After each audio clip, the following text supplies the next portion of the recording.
Ascultați-mă, surori, pe mine și voi, frații mei, ce v-ați pădit.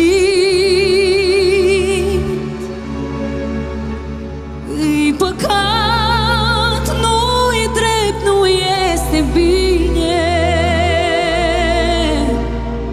să vinzi casa care te-a încălzit.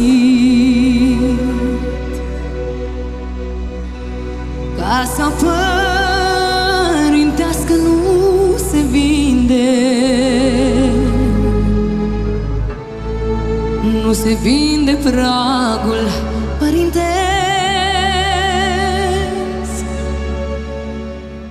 Dintre atâtea locuri dragi și sfinte,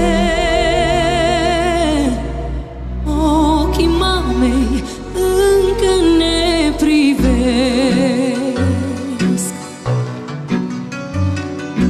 Casa părintească nu se vinde, nu se vinde pragul părintesc. Dintre atâtea locuri dragi și sfinte, ochii mamei încă ne privesc.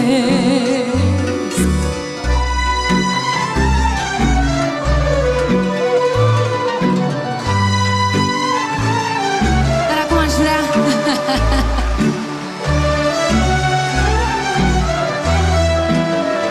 mulțumesc, Ionuț Dolănescu!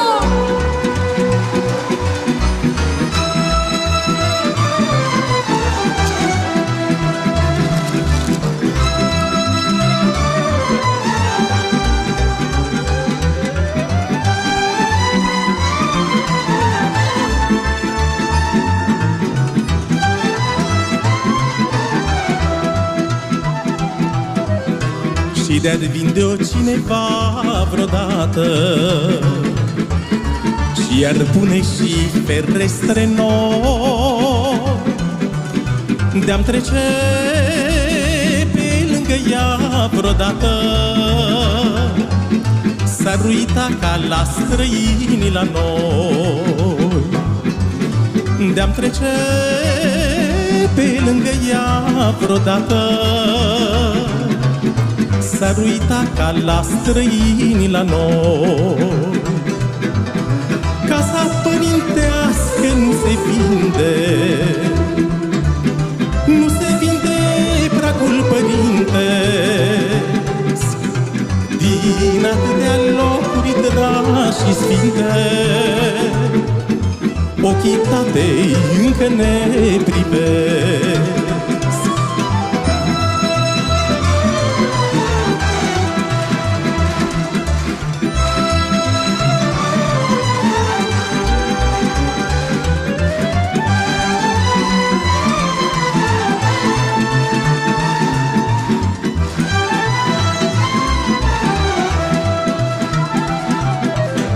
Om pleca și noi din lumea asta și părinții sus ne-or întreba: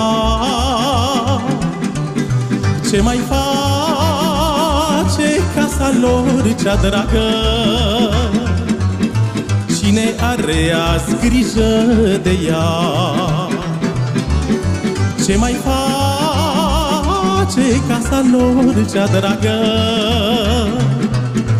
Cine are azi grijă de ea? Casa părintească nu se vinde,